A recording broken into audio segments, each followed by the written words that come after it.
স্বাগতম প্রিয় শিক্ষার্থীবৃন্দরা আমাদের আবারও ফ্রি অনলাইন স্কুলে আবারও আসার জন্য। তো বরাবরের মতো আজকে আমি তোমাদের আলোচনা করব উচ্চতর গণিত প্রথম পত্রের পঞ্চম অধ্যায় বিন্যাস নিয়ে। ওকে, তো এবং তোমাদের পুরো ক্লাস জুড়ে থাকবো আমি মোহাম্মদ সিফাজ্জুল কামরান। চলো ক্লাস শুরু করা যাক। আচ্ছা আসো, তো বিন্যাস জিনিসটা কি? ঠিক আছে, আমাদের হচ্ছে বিন্যাস জিনিসটা কি। তো বিন্যাস জানতে গেলে প্রথমে থেকে আমাদের বুঝতে হবে যে, বা প্রথমে আমরা একটা জিনিস সম্পর্কে জানবো, সেটা হচ্ছে যে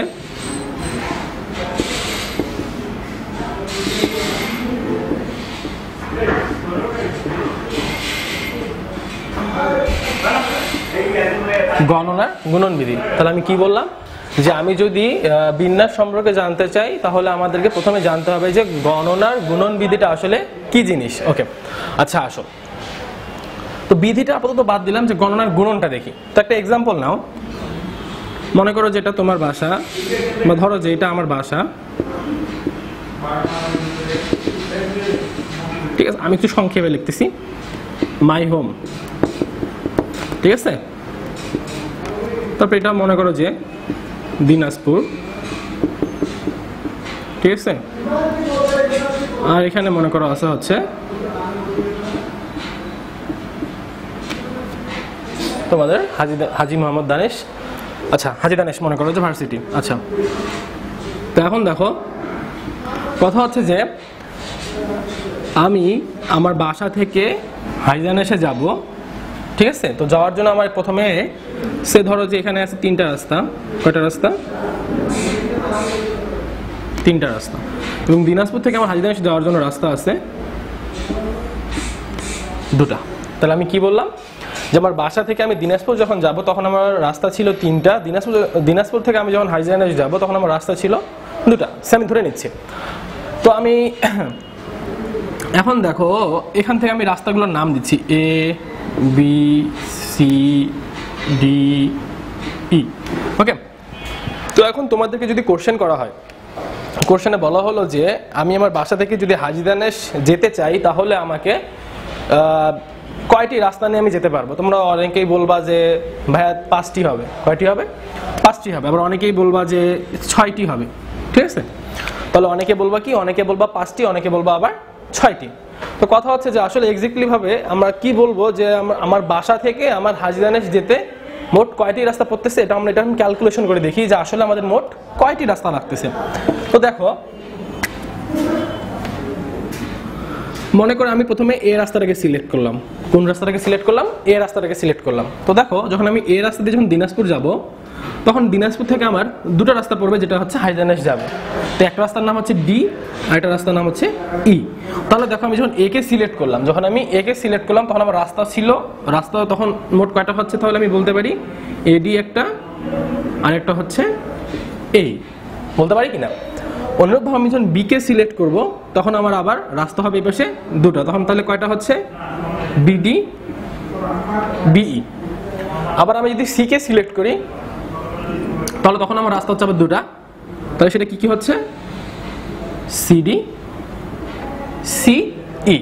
ওকে, তো এখন দেখো আমি বললাম যে আমি যদি তোমার নির্দিষ্টভাবে একটা রাস্তা সিলেক্ট করি, তাহলে আমি যখন এ কে সিলেক্ট করলাম তখন আমি হাজী দানেশ যাওয়ার জন্য তাহলে রাস্তা পাচ্ছি কয়টা? দুটা। ওকে, আবার আমি যদি বি কে সিলেক্ট করি তাহলে আমি হাজী দানেশ যাওয়ার জন্য রাস্তা পাচ্ছি দুটা। আবার সি কে সিলেক্ট করলে তখনও দুটা। তো দেখো তোমার মোট কয়টা রাস্তা হচ্ছে? 1 2 3 4 5, মোট 6টি রাস্তা। তাহলে যারা 5টা বলছে তাদের অ্যান্সারটা একেবারেই ভুল, আর যারা 6টা বলবে তাদের অ্যান্সারটা একেবারেই সঠিক। তো এখন দেখো এই জিনিসটাকে আমি কিভাবে সাজায় লিখবো। আমি এটাকে বলতে পারি না যে দেখো যখন আমি একটা নির্দিষ্ট সিলেক্ট করলাম তখন আমি এর জন্য পাচ্ছি কয়টা? 2 রাস্তা। তাহলে একটার জন্য আমি পাচ্ছি কয়টা রাস্তা? 2টা। তাহলে আমি যদি 3টার জন্য বলি তাহলে কত পাবো? 3 × 2 পাবো কিনা? তাহলে এক্স্যাক্টভাবে তাহলে আমি এখানে কয়টা বলতেছি, যে আমার বাসা থেকে আমি যদি হাজী দানেশ যাই তাহলে আমার মোট রাস্তা হবে, বা মোট রাস্তা পড়বে মোট 6টি। তো এখন দেখো কথা হচ্ছে যে তাহলে এখান থেকে আমি এই গণনার গুণনবিধিটাকে আমি কিভাবে প্রমাণ করব। তো এখন আমরা সংজ্ঞায় আসি যে আসলে গণনার গুণনবিধি তাহলে কি জিনিস। গণনার গুণনবিধি হচ্ছে সেটাই যে তুমি যখন একটা কোনো কাজ করবা, বা যখন তুমি কোনো একটা ক্যালকুলেশন করবা, সেই ক্যালকুলেশনে যদি তোমার একাধিক কাজের মধ্যে বা ওই কাজটা বা ক্যালকুলেশনের মধ্যে যদি তোমার একাধিক কি থাকে? স্টেপ থাকে। স্টেপ বলতে বোঝাচ্ছে অনেকগুলো যদি অপশন থাকে তাহলে সেই কি হবে? ওই কাজের জন্য একাধিক যে স্টেপগুলো আছে সেই স্টেপগুলো আমাকে কি করতে হবে, গুণ করতে হবে।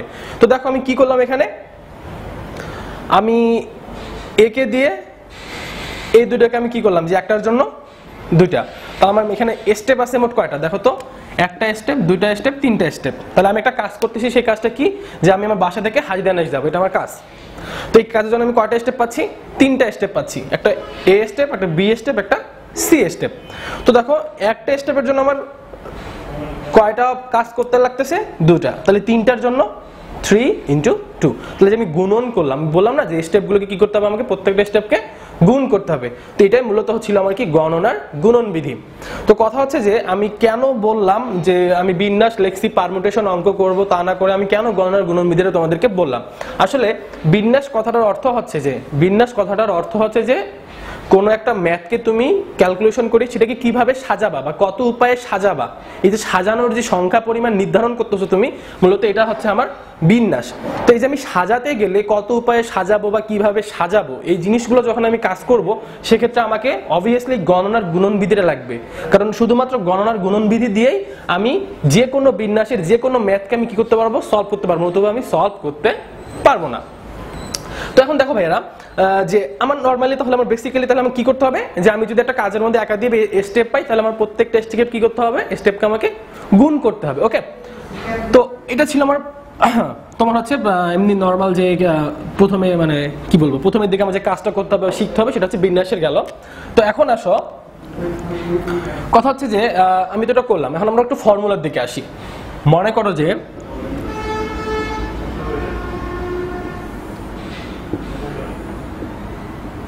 একটা বাসের মধ্যে 5টা সিট আছে, 4, 5। ওকে, তো এখানে 4টা মনে করো, তাহলে আমি কি বললাম, একটা বাসের মধ্যে 5টা সিট আছে, তো 5টা প্যাসেঞ্জারও আছে বা 5টা লোক আছে, A B C D E, ঠিক আছে। তো 5টা লোকও আছে বা 5টা মানুষ আছে। তখন বলা হচ্ছে যে আমি এই 5টা মানুষকে, আমি কি বললাম, আমি এই 5টা মানুষকে কি উপায়ে সাজালে বা কি উপায়ে আমি যদি বসাই তাদেরকে, বা কিভাবে যদি বসাই তাদেরকে 5টা সিটেই বসানো যাবে, এটা আমাকে বলছে। তাহলে দেখো তো, আমার কথা হচ্ছে যে প্রথম সিটটা নিয়ে, কোন সিটটা নিয়ে, প্রথম সিটটা নিয়ে। তো কথা হচ্ছে যে এখানে কজন আছে, 5 জন আছে, 5টা মানুষ আছে। তো দেখো তো, আমি এখানে বলতে পারি না ভাইয়ারা যে আমি 5 জনকার মধ্যে যে কোনো একজনকে আমি সিটে বসাতে পারবো কিনা? অবভিয়াসলি আমি 5 জনকার মধ্যে যে কোনো একজনকে আমি প্রথম সিটে বসাতে পারবো। তো তুমি অনেক কেউ বললো যে ভাই আমি এ কে বসাবো, বসাও, ওকে, সমস্যা নাই কোনো। কেউ বললো ভাই আমি বি কে বসাবো, সমস্যা নাই। কেউ বললো ভাই সি কে বসাবো, কোনো সমস্যা নাই। ডি কে বসাবো, কোনো সমস্যা নাই। ই কে বসাও, কোনো সমস্যা নাই। বাট আমার 5টার মধ্যে যে কোনো একটা প্রথম ঘরে বসবে কিনা বা প্রথম এই সিটটাতে বসবে, অবভিয়াসলি বসবে। তাহলে আমি যদি যে কোনো একজনকে বসাই, আমি ধরলাম যে আমি এটাকে বসাইছি, তাহলে আমার থাকলো আর কয়জন, 4 জন। কে কে, বি সি ডি ই। আমার এটা কি হয়ে গেছে, এটা পূরণ হয়ে গেছে। এখন তাহলে আমি 4টা ঘরে বা 4টা সিটে 4 জন কাকে, 4 জনের মধ্যে যে কোনো একজনকে আমি কি করবো, এই দ্বিতীয় ঘরটাতে বসাবো। তাহলে আমি ধরে নিলাম যে আমি এখানে বি কে বসাইলাম, ঠিক আছে। তো তারপরে আমি এখানে কি করলাম, সি। তাহলে আমি মনে করি এখানে সি কে বসাইলাম, ওকে, এখানে ডি, এখানে ই। তো আমি এখানে একটা কাজ করলাম, এখানে আমি সবাইকে নাম্বার দিলাম। কি নাম্বার দিলাম, যে এখানে 5 জন ছিল, 5 জনের মধ্যে যে কোনো একজনকে আমি এখানে বসাইছি, ঠিক আছে। এখানে আমি বলতে পারি যে 5টা কেন লিখছি, যেখানে 5 জনের মধ্যে যে কোনো একজন এখানে বসতে পারে। তাহলে একজন বসে গেছে, তার মানে একজন কমে গেছে, এখন আছে কয়জন, 4 জন আছে। তার মানে এই সিটটাতে বসতে পারে 4 জন, 4 জনের মধ্যে যে কোনো একজন। ওকে, তারপরে আছে কয়জন, 3 জন, 3 জনের মধ্যে যে কোনো একজন এই সিটটাতে বসতে পারে। তাহলে এখানে হচ্ছে 3। তারপর আছে কয়জন, তারপরে আছে হচ্ছে 2 জন। তাহলে 2 জনের মধ্যে যে কোনো একজন আমার এই সিটটাতে বসতে পারে। তারপরে আছে কয়জন, একজন। তাহলে ওখানে অবভিয়াসলি সেই বসবে, আর তো অন্য কেউ বসবে না। ওকে, তাহলে আমি প্রথমে যে তোমার গণনার গুণন বিধিটা বললাম, সেটা কি ছিল, যে একটা কাজের মধ্যে যদি একাধিক স্টেপ থাকে, তাহলে সেই স্টেপের প্রত্যেকটি কি করতে হবে, আমাকে গুণ করতে হবে। তাহলে দেখো এখানে কিন্তু আমি একটা কাজ করতেছি, যেটা কি কাজ ছিল, আমার কাজটা ছিল হচ্ছে যে 5টা লোক ছিল, আর বাসের মধ্যে 5টা সিট ফাঁকা ছিল, আমি 5টা সিটের মধ্যে 5টা লোককে কিভাবে বসাবো, কাজটা ছিল আমার এটা। ওকে, তাহলে আমি সেই কাজটার জন্য আমি কি করলাম, এখানে আমি কি করলাম যে প্রত্যেকটা আমি একটা করে স্টেপ পাইছি কিনা, যে প্রথম সিটের জন্য একটা স্টেপ পাইছি, দ্বিতীয় সিটের জন্য একটা স্টেপ, তৃতীয়র জন্য একটা, চতুর্থের জন্য একটা, পঞ্চমের জন্য একটা। ওকে, ভালো। তাহলে আমি এখন তাহলে কি করবো, গণনার গুণন বিধি অনুসারে আমি এখন সেগুলোকে সবগুলোকে গুণ করব। গুণ করলে আমার কি হয়ে যাবে, সেটা বিন্যাস বা সাজানো হয়ে যাবে। তাহলে আমি এখন গুণ করি, যে আমি অতএব বসাতে পারবো বা সাজানো যায় is equal to 5 into 4 into 3 into 2 into 1। ওকে, এখন তোমাকে যদি কেউ বলে তাহলে তুমি ইজিলি বলে দিবা ভাই এটার গুণফল 120। হ্যাঁ, এটা গুণফল 120, 3 4 12, 12 2 24, 5 24 120। Okay fine. কথা হচ্ছে ভাই আমরা 120 এখানে লিখবো, কিন্তু আমরা এভাবে লিখবো না। যদি আমি লিখি হবে, অ্যান্সার হবে, বাট কথা হচ্ছে যে আমি যে বিন্যাসের অঙ্ক করতেছি, তো তার নিজস্ব একটা পার্সোনালিটি বা একটা বৈশিষ্ট্য আছে, তার সেই বৈশিষ্ট্য নিয়ে আমরা সেই অ্যান্সারটা এখানে লিখবো। ওকে, তো কথা হচ্ছে যে অ্যান্সারটা লেখার আগে আমি একে প্রথমে একটা জিনিস বলি, সেটা হচ্ছে কি ফ্যাক্টোরিয়াল সম্পর্কে। একটু পরে সেটা ডিটেলস বলতেছি, তার আগে শুধু শুনে রাখো সেটা কি ফ্যাক্টোরিয়াল। ওকে, তো এই জিনিসটার সংজ্ঞাটা হচ্ছে যে তুমি যদি কোনো একটা সংখ্যা নাও, সেই সংখ্যা থেকে তুমি স্বাভাবিক ক্রমিক সংখ্যার যে সিরিয়ালটা লিখবা সেটা কতদূর পর্যন্ত হতে হবে, 1 পর্যন্ত হতে হবে, এবং তাদের গুণফলটাকে বলা হচ্ছে আমার মূলত ফ্যাক্টোরিয়াল। কথা হচ্ছে ভাই আমি বুঝি নাই সংজ্ঞাটা। তো দেখো আমি বলি যেখানে কি আছে, আমার 5 আছে, শেষে কত আছে 1। দেখো তো এটা একটা ক্রমিক গুণফল কিনা, ক্রমিক সংখ্যার, যে 5 এর পরে 4, 4 এর পরে 3, 3 এর পরে 2, 2 এর পরে 1। তাহলে আমি বলতেছি এটা একটা ক্রমিক সংখ্যার গুণফল, এবং সেটা একটা সংখ্যা থেকে শুরু করে কোথা পর্যন্ত গেছে, 1 পর্যন্ত। মানে আমাকে সবসময় কি করতে হবে, 1 পর্যন্ত যেতে হবে। কি বললাম যে হচ্ছে যে একটা সংখ্যা থেকে শুরু করে তোমার যে সংখ্যা, মানে সেই সংখ্যাটা তোমার যে কোনো সংখ্যাই হতে পারে। তুমি এখানে বলতে পারো যে না ভাই আমি 8 থেকে নিতে পারি, 10 থেকে নিতে পারি, 11 থেকে নিতে পারি, ইচ্ছা তোমার, কোনো নির্দিষ্ট কোনো বলা যাবে না, তুমি যে কোনো সংখ্যা নিতে পারো। তো একটা নির্দিষ্ট সংখ্যা থেকে তুমি তার ক্রমিক সংখ্যার গুণফল করে সেটাকে যদি 1 পর্যন্ত নিয়ে যাও, সেই সংখ্যার গুণফলটাকে মূলত বলা হচ্ছে তোমার ফ্যাক্টোরিয়াল, ওই সংখ্যার ফ্যাক্টোরিয়াল। তাহলে আমি বলতে পারি এখানে 5 থেকে গুণ করছি এবং 1 পর্যন্ত নিয়ে গেছি ক্রমিক সংখ্যা ভাবে, তাহলে এটা কিসের ফ্যাক্টোরিয়াল, ফ্যাক্টোরিয়াল 5 বা 5 এর ফ্যাক্টোরিয়াল। তুমি এটাকে বলতে পারো, এইভাবে লিখতে পারো যে ফ্যাক্টোরিয়াল 5, তুমি এইভাবে লিখতে পারো। এটা আরেকটি লেখার ফরম্যাট আছে, সেটা হচ্ছে এইভাবে। ওকে, তো তোমার ইচ্ছা তুমি যেভাবে লেখো না কেন। তাহলে আমি যদি ভাইয়া বলি যে 3 2 1, তাহলে এটা কি হবে ভাইয়া, 3 এর ফ্যাক্টোরিয়াল, যেটাকে তুমি বলবা ফ্যাক্টোরিয়াল 3। তারপর আমি যদি তোমাকে বলি ভাইয়া 8 7 6 5 4 3 2 1, তাহলে এটা কি, এটা হচ্ছে এই যে সংখ্যা থেকে শুরু হবে সেটারই ফ্যাক্টোরিয়াল শুরু হবে, মানে সেটারই তাকে ফ্যাক্টোরিয়াল বলবে। তাহলে আমি এখানে বলবো এটা কিসের ফ্যাক্টোরিয়াল বা কার ফ্যাক্টোরিয়াল, 8 এর ফ্যাক্টোরিয়াল, এবং সেটাকে কিভাবে বলতে বা লিখতে হবে, যে ফ্যাক্টোরিয়াল 8। ওকে, আচ্ছা, তো আমি তাহলে যখন আমি এরকম করে সাজালাম, তাহলে আমি সেটার অ্যান্সারটা 120 ডিরেক্ট না লিখে আমি লিখবো ফ্যাক্টোরিয়াল 5। ওকে, তাহলে মূলত এটা আমার হচ্ছে অ্যান্সার, ঠিক আছে না। আচ্ছা, এখন তুমি আসো, যেটা বললাম যে তোমাদের ফ্যাক্টোরিয়ালটা কি সেটা নিয়ে এখন আমরা আলোচনা করব, যে ফ্যাক্টোরিয়ালটা মূলত কি।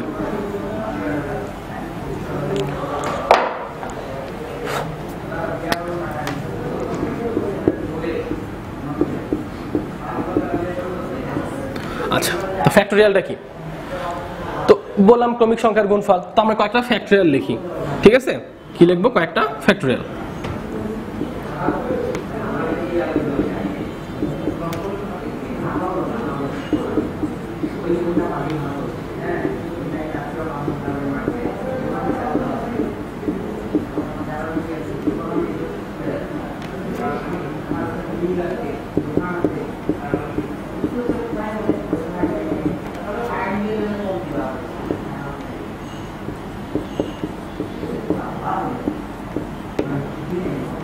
Two into 1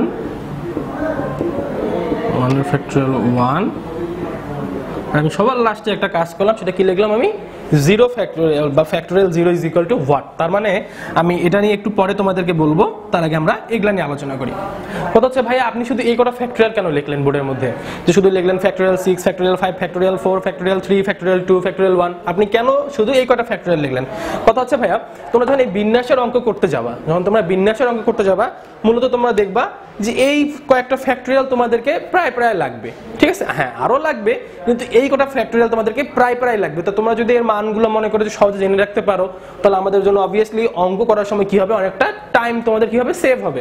কারণ তখন তোমাকে ক্যালকুলেট করতে হবে না বা তোমাকে এত বড় ক্যালকুলেশনও করতে হবে না, তখন তুমি ডিরেক্ট ফ্যাক্টরিয়াল 6 এর মান কত ছিল আমার একটু আগে বললাম। আচ্ছা দেখো ফ্যাক্টরিয়াল 5 যদি 120 তাহলে এটা হবে 720 হবে কি না? আচ্ছা তাহলে এটা কত ছিল, এটা হবে 24, এটা হবে 6, এটা হবে 2, এটা ছিল 1। ওকে দেখো তাহলে কেমন এটা 720 হয়। তো আমরা এতটুকু জানি যে 120 5 4 3 2 1 এতটুকু মান 120। তাহলে 120 এর সঙ্গে তুমি যদি 6 গুণ করো তাহলে তোমার কত হতো 720 বা 720। আচ্ছা তো আমি যদি এইভাবে যদি এই কয়টা ফ্যাক্টরিয়াল মান যদি মুখস্থ রাখতে পারি তাহলে আমার ক্যালকুলেশন সময় অনেক ইজি হয়ে যাবে, যে না আমি ফ্যাক্টরিয়াল 6 পেলে সেখানে আমি বলতে পারবো সেটার অ্যান্সার কত, ডিরেক্ট 720। ওকে বিশেষ করে এমসিকিউর জন্য। এখন দেখো যে আমি কেন এগুলা লিখলাম, এখান থেকে তোমাদের একটা জিনিস আমি বলবো, সেই জিনিসটা হচ্ছে যে দেখো কথা হচ্ছে যে ভাই দেখো আমি যদি এই 6 ফ্যাক্টরিয়ালকে লক্ষ্য করি, কাকে, এই 6 ফ্যাক্টরিয়ালকে যখন আমি লক্ষ্য করতেছি, তো দেখো তো আমি যদি 6টাকে বাদ দিই, আমি কি করলাম, আমি 6টাকে বাদ দিলাম, তো দেখো তো ভাইয়া 5 4 3 2 1 কি বললাম, 5 4 3 2 1। দেখো তো এখানে 5 ফ্যাক্টরিয়ালে ঠিক সেম জিনিসটা আছে কিনা, 5 4 3 2 1 আছে কিনা? আচ্ছা অনুরূপভাবে আমি যদি 5 এর ক্ষেত্রে আমি যদি 5টাকে বাদ দেই, আমি কি করলাম 5 এর ক্ষেত্রে 5 ফ্যাক্টরিয়ালের ক্ষেত্রে আমি 5টাকে বাদ দিলাম, আমি যদি এখন একে বাদ দিই তাহলে আমার থাকতেছে 4 3 2 1, যেটা আমার মিলতেছে ফ্যাক্টরিয়াল 4 এর সঙ্গে।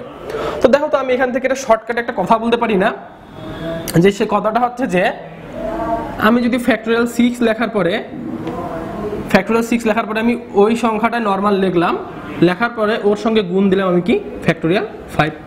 দেখো তো আমার এতটুকুর সঙ্গে মিলতেছে কিনা, কি বললাম factorial 6 is equal to okay 6 সামনে ছিল আর আমি এতটুকু কি বললাম ফ্যাক্টরিয়াল 5, তাহলে আমি ওর সঙ্গে ফ্যাক্টরিয়াল 5টা গুণ করে দিলাম, তার মানে আমি বলতে পারি যে 6 ফ্যাক্টরিয়াল ইজ ইকুয়াল টু বা factorial 6 is equal two 6 into factorial 5। তো দেখো তো এখান থেকে আমি একটা বাংলা কথা বলতে পারি কিনা, কি কথা, বাংলা কথা, যে বাংলা কথাটা হচ্ছে যে কোন সংখ্যার ফ্যাক্টরিয়াল ইজ ইকুয়াল টু, কোন সংখ্যার ফ্যাক্টরিয়াল ইজ ইকুয়াল টু, বা তুমি যদি বলো বাংলা কথায় যে n সংখ্যার ফ্যাক্টরিয়াল, ঠিক আছে, যদি n সংখ্যার একটা ফ্যাক্টরিয়াল আমাকে নির্ণয় করতে পারলে তাহলে সেক্ষেত্রে কি হবে, যে factorial n is equal to factorial n, ঠিক আছে, ইজ ইকুয়াল টু, দেখো তো 6 এ বসে কিনা, তার মানে এখানে n ফ্যাক্টরিয়াল n এর জায়গায় তাহলে এখানে কি ইকুয়াল টু কি হবে, n ই হবে ইনটু ওই সংখ্যা থেকে, দেখো তো 6 এর থেকে আমি যদি 1 কম দিই তাহলে আমি 5 পাবো কিনা, কি বললাম 6 এর থেকে আমি যদি 1 কম দিই, 6 এর থেকে আমি যদি 1 কম দিই তাহলে আমি 5 পাবো কিনা, তাহলে আমি এখানে বলতে পারি যে n into n minus 1 factorial, বলতে পারি কিনা। তাহলে মূলত আমার তাহলে কি হচ্ছে যে factorial n is equal two n into factorial n minus 1। তুমি এটাকে একটু ভালো করে লিখতে পারো, সেটা কি হবে যে n দিয়ে ফ্যাক্টরিয়াল n মাইনাস 1। ওকে আচ্ছা তুমি বলতে পারি কিনা, এখানে অবভিয়াসলি বলতে পারি। আচ্ছা তো এখন কথা হচ্ছে যে আমি একটু আগে একটা অঙ্ক করলাম, সেটা কি ছিল, যে 5টা সিট ছিল, 5টা সিটের মধ্যে 5 জন প্যাসেঞ্জার ছিল, 5টা প্যাসেঞ্জারকে আমি কিভাবে 5টা সিটে বসাতে পারবো। তো সেক্ষেত্রে আমার যখন আমি অ্যান্সার লিখছিলাম যে 5 4 3 2 1 ইজ ইকুয়াল টু, আমি সেটাকে লিখছিলাম ফ্যাক্টরিয়াল 5। তো দেখো তো আমি এখান থেকে একটা বাংলা কথা বলতে পারি না, যে কথাটা হচ্ছে যে n সংখ্যক, কি বললাম, n সংখ্যক জিনিস নিয়ে আমি যদি n সংখ্যক জিনিস নিয়ে আমি যদি n পরিমাণ সাজানো করি বা সাজাই, তাহলে সেই ক্ষেত্রে আমার কি হবে, অ্যানসারটা ফ্যাক্টরিয়াল n হবে কিনা।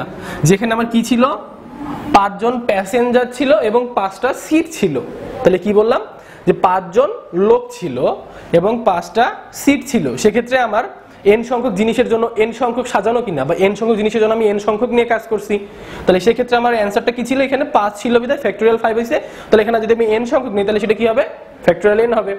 আচ্ছা তাহলে এখন আসো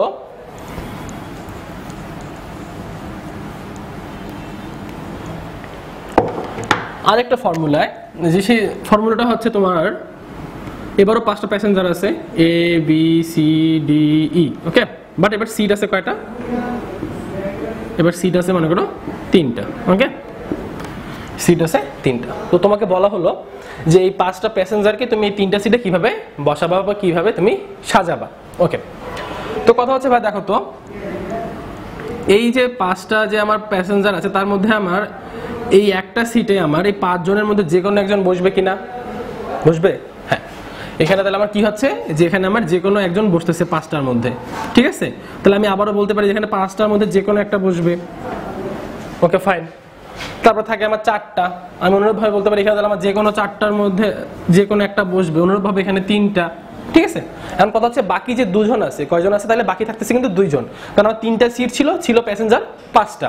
তো অবভিয়াসলি আমার যদি 3টা সিটে 3টা প্যাসেঞ্জার বসে তাহলে আরো 5টা প্যাসেঞ্জারের মধ্যে আরো 2টা প্যাসেঞ্জার বাকি থাকে। তো এখন কথা হচ্ছে সেই 2টা প্যাসেঞ্জার বসবে কি বসবে না, দাঁড়ায় যাবে না কি করবে সেটা তাদের পার্সোনাল ব্যাপার। কিন্তু আমার কোশ্চেনটা ছিল যে 5টা প্যাসেঞ্জারকে আমি কিভাবে বসালে বা কিভাবে সাজালে আমি এই 3টা সিটে বসাতে পারবো, ওকে। তাহলে আমার এখানে তাহলে আবারও অ্যান্সারটা কিভাবে হবে, যে আমি যদি সাজানো সংখ্যাটা বের করি, যে সাজানো is equal two 5 × 4 × 3, okay fine. কথা হচ্ছে তুমি কি বলবা ভাইয়া এখন যেটা ফ্যাক্টরিয়াল 5 হবে, এটা কি বলা যাবে আমার?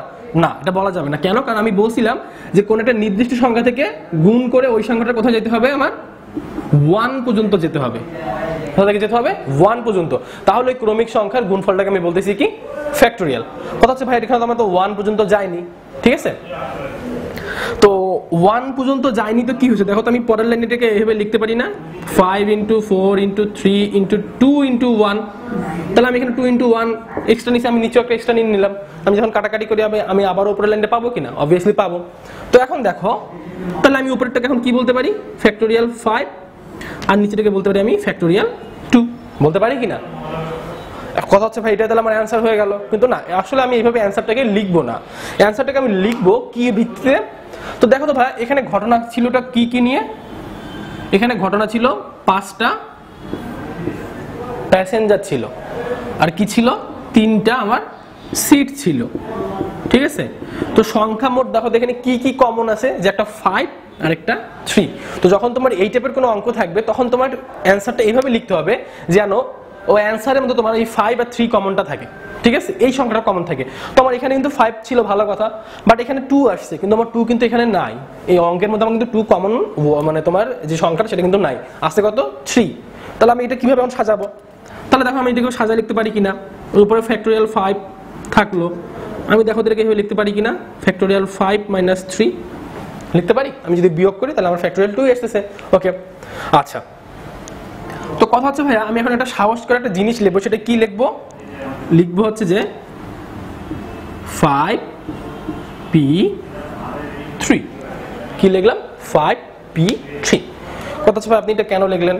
আচ্ছা, এই কথাটার অর্থ হচ্ছে যে আমার 5 জন প্যাসেঞ্জার ছিল, সেখান থেকে আমি 3টা প্যাসেঞ্জারকে কিভাবে 3টা সিটে সাজাবো, ঠিক আছে। তাহলে আমি কি বললাম ভালো করে শোনো। বললাম যে এই কথাটার অর্থ হচ্ছে যে 5টা প্যাসেঞ্জারকে আমি কিভাবে এই 3টা সিটের মধ্যে সাজাবো, সেটা হচ্ছে এর অর্থ, ঠিক আছে। আর এই পি থেকে আসছে, পারমিউটেশনের পি থেকে আসছে পি। তো আমি বললাম যে বিন্যাসের কাজই হচ্ছে সাজানো, তাহলে আমি সাজাইছি, ওকে। এখন কথা হচ্ছে ভাইয়া তাহলে আমাকে যদি এখন বলে যে n সংখ্যক এখন ধরো তুমি, ঠিক আছে, কি আছে? n সংখ্যক। তাহলে সেক্ষেত্রে আমার কি হবে? তাহলে আমি এটাকে যদি বলি যে এটাকে আমি যদি n ফরম্যাটে নিয়ে যাই আর এটাকে আমি যদি r ফরম্যাটে নিয়ে যাই, তাহলে দেখো তো আমি এখান থেকে বলতে পারি না যে n p r। তাহলে nটা কাকে ফলো করতেছে? যে কতগুলো জিনিস থেকে, কি বলতেছি? কতগুলো জিনিস থেকে, nটা সেই কতগুলো জিনিস, সেখান থেকে আমি যদি r সংখ্যক জিনিস নিয়ে সাজাই, কি করি? r সংখ্যক জিনিস নিয়ে সাজাই। যেমন এখানে ছিল যে 5টি প্যাসেঞ্জার থেকে আমি কি করছি? 3টি প্যাসেঞ্জারকে সিটের মধ্যে বসাইছি বা সাজাইছি। ঠিক সেরকম যে n সংখ্যক জিনিস থেকে আমি যদি r সংখ্যক কোনো জিনিস নিয়ে কাজ করি, তাহলে n সংখ্যক কোনো জিনিস থেকে আমি যদি r সংখ্যক কোনো জিনিস নিয়ে কাজ করি, সেটাকে তোমাকে বলা হবে npr আকারে, বা সেটাকে প্রকাশ করে কি আকারে? npr আকারে। এবং npr is equal to factorial n divided factorial n minus R. এখন মিলে দেখো তো, তাহলে যে আমার এখন তাহলে n এর জায়গায় তুমি এখন 5 5 কে ধরো আর এর জায়গায় তুমি 3 কে ধরো, n এর জায়গায় 5 কে আর এর জায়গায় 3 কে, তাহলে যে ফ্যাক্টোরিয়াল 5 তাহলে ফ্যাক্টোরিয়াল 5 - 3। ওকে, তাহলে আমার মূলত আমরা তাহলে এটা বলতে পারি এটা একটা সূত্র, মূলত এটা সূত্র না কিন্তু এটা আমরা সূত্র হিসেবে এখন জানবো যে কি npr is equal two factorial n divided factorial n minus r। ওকে, আচ্ছা,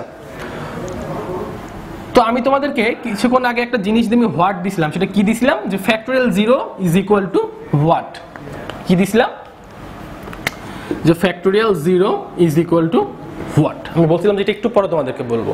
তো এখন দেখো তো ভাইয়া, তো এটা আমার সূত্র, আমি এখন এখানে ধরে নিলাম r is equal two n, এটা ধরে নিছি, কেন ধরছি আমি জানি না, বাট আমি ধরে নিছি r ইজ ইকুয়াল টু কত 1 আর n, r is equal two কি n। তখন দেখো আমি কি করবো এখন ওই সূত্রে, আমি সূত্রটা এখানে আবার লিখতেছি যে npr is equal two factorial n divided factorial n minus r। তো আমি এখন r এর মানটা কি ধরছি, n ধরছি, তাহলে এখন আমার কি হবে এখানে npn, কি হবে npn is equal two factorial কি আছে n আছে।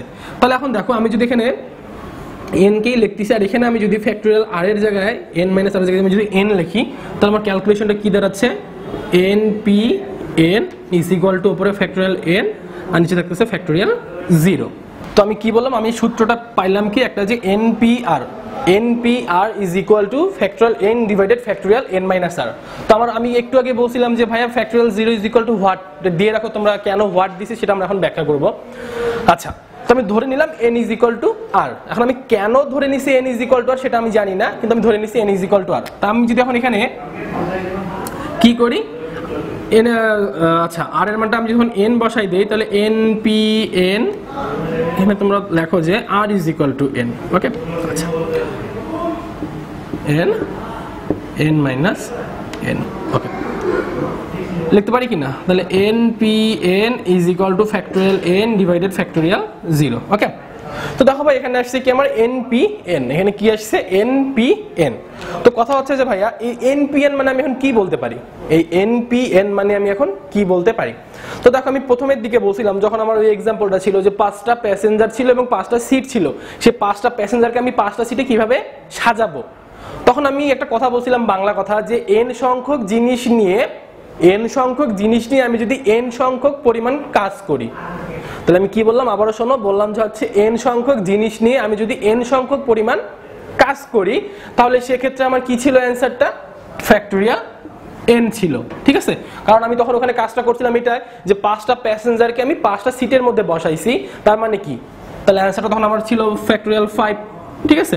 তাহলে সেক্ষেত্রে আমি বলতে পারি যে n সংখ্যক জিনিস নিয়ে আমি যদি n সংখ্যক কাজ করি সেক্ষেত্রে আমার অ্যান্সারটা হচ্ছে ফ্যাক্টোরিয়াল n। তাহলে দেখো তো ভাইয়া এই কথাটার অর্থ এখানে এটা না যে আমি n সংখ্যক জিনিস নিছি এবং n সংখ্যক পরিমাণ কাজ করতেছি, তাহলে n সংখ্যক জিনিস নিয়ে n পরিমাণ কাজ করা মানে কি ফ্যাক্টোরিয়াল n। আচ্ছা, তাহলে factorial n is equal two factorial n divided factorial 0। আমি যদি একটু সাজায় লিখি তাহলে আমি লিখতে পারবো factorial 0 is equal two factorial n divided factorial n, অর্থাৎ factorial 0 is equal two factorial 1। তাহলে আজকে থেকে আমরা জেনে আসবো বা জানবো যে ফ্যাক্টোরিয়াল 0 ইজ ইকুয়াল টু মান কত 1, আবার ফ্যাক্টোরিয়াল 1 এর মানও কিন্তু 1, এই দুটো কিন্তু কনফিউশন হয়, ঠিক আছে। তাহলে মনে রাখো যে দুটার মানই 1, যে ফ্যাক্টোরিয়াল 0 এর মানও 1 এবং ফ্যাক্টোরিয়াল 1 এর মানও 1। ওকে, আচ্ছা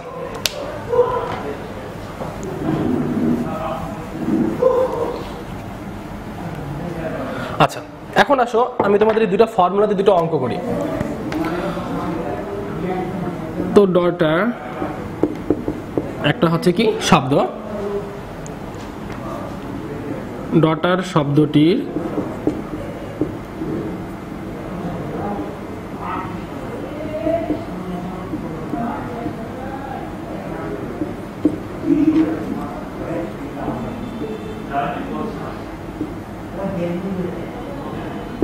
ডটার শব্দটির সবগুলো অক্ষরকে কত উপায়ে সাজানো যায়। তাহলে আমার কোশ্চেনটা ছিল যে ডটার শব্দটির সবগুলো অক্ষরকে কত উপায়ে সাজানো যায়। তখন আমরা দেখি ডটার শব্দটির মধ্যে কয়টা মোট অক্ষর আছে, 1টা 2টা 3টা 4টা 5টা 6টা 7টা 8টা। তাহলে আমি বলতে পারি ডটার শব্দের মধ্যে মোট শব্দ কয়টা, মোট অক্ষর কয়টা, মোট অক্ষর ইজ ইকুয়াল টু 8। এটা আমার কি সংখ্যক, n সংখ্যক। তাহলে সবগুলি অক্ষরকে কত উপায়ে সাজানো যায়? তাহলে দেখো তো আমি কোশ্চেন এভাবে বলতে পারি না যে এখানে বলছে যে n সংখ্যক জিনিসকে আমি n সংখ্যক উপায়ে সাজাতে পারি, কত উপায়, ঠিক আছে? তার মানে কি আমার npn, তার মানে আমি এখানে বলতে পারি না যে সেটাকে যদি আমি বলি npn তাহলে এটাকে বলা যাবে 8p8, যেটাকে আমি আবারও লিখতে পারবো ফ্যাক্টরিয়াল 8 আকারে। তার মানে আমি বলতে পারি যে অতএব সাজানো যায় ইজ ইকুয়াল টু ফ্যাক্টরিয়াল 8, এটাই আমার অ্যান্সার। তুমি যদি চাও যে তুমি ভাঙাই দিবে অ্যান্সার আকারে, ইচ্ছা তোমার, তুমি এটাকে অ্যান্সার রাখতে পারবা বা ভাঙাই দিয়েও তুমি অ্যান্সারটা করতে পারবা। ওকে, আচ্ছা এখন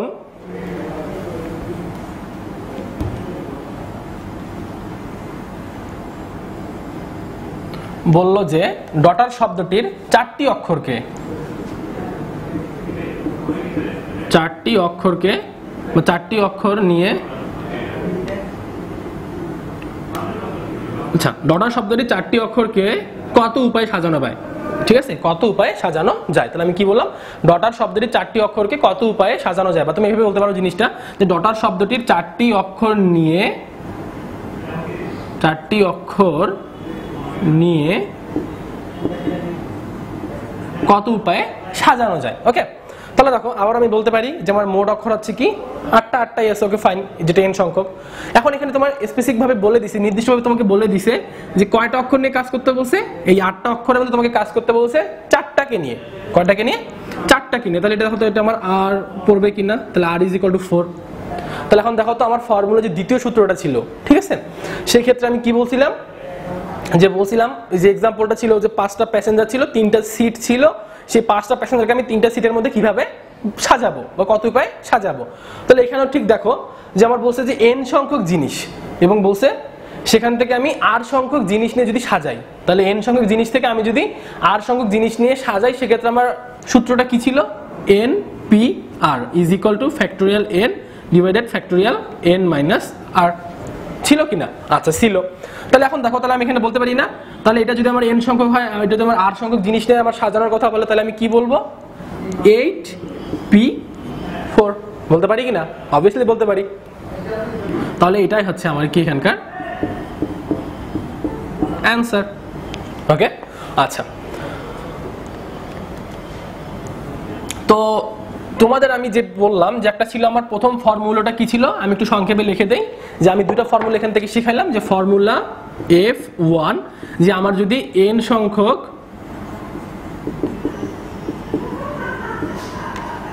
জিনিস নিয়ে কি করি, n সংখ্যক কাজ করি, সেক্ষেত্রে আমার কি ছিল, npn বা ফ্যাক্টরিয়াল n। আর ফর্মুলা 2টা আমার কি ছিল যে আমি যদি n সংখ্যক জিনিস নিয়ে r সংখ্যক কাজ করি, কি করি, r সংখ্যক কাজ করি, সেক্ষেত্রে আমার সূত্রটা ছিল হচ্ছে npr বা n factorial divided factorial n - r। তো এই ছিল তোমাদের বিন্যাসের যে শুরুর দিকে যে অঙ্কগুলো বা যে অঙ্কগুলো তোমাদের বইয়ে আছে, সেগুলোর এই দুইটা ফর্মুলা দেওয়া হবে, একটা ফর্মুলা 1 আর একটা ফর্মুলা 2। তো আশা করি তোমরা সবাই আমার এই ফর্মুলা 1 আর ফর্মুলা 2 সম্পর্কে ধারণা পাইছো এবং ফ্যাক্টরিয়ালটা কি জিনিস সেটাও ধারণা হয়ে গেছে। তো ফ্যাক্টরিয়াল জিনিসটা কিন্তু তোমাদের জন্য মোস্ট একটা ইম্পর্টেন্ট জিনিস, যেটা তোমাদের এখানেও কাজে লাগবে এবং পরবর্তীতে তোমাদের ম্যাথ নিয়ে পড়াশোনা করলে তোমাদের এই ফ্যাক্টরিয়াল জিনিসটা মোস্ট একটা ইম্পর্টেন্ট জিনিস হয়ে দাঁড়াবে। তো আশা করি তোমরা সবাই এই জিনিসগুলো বুঝে গেছো। আর যদি কোনো জায়গায় বুঝতে সমস্যা থাকে অবভিয়াসলি আমাদেরকে কমেন্ট করে জানাবা, আমরা তোমাদের কমেন্টের অ্যান্সার দেওয়ার চেষ্টা করবো এবং এখানেও সেটা সলভ করে দেওয়ার চেষ্টা করব। তো আশা করি সবাই ক্লাস ভালো লাগছে। যদি ক্লাস ভালো লেগে থাকে তাহলে অবশ্যই আমাদের চ্যানেলটিকে লাইক করবা, শেয়ার করবা এবং সাবস্ক্রাইব করবা এবং আমাদের সঙ্গে থাকবা। এবং আবারও দেখা হবে নেক্সট কোনো ক্লাসে অন্য কোনো টপিক নিয়ে। ততদিন ভালো থাকো, সুস্থ থাকো, আল্লাহ হাফেজ।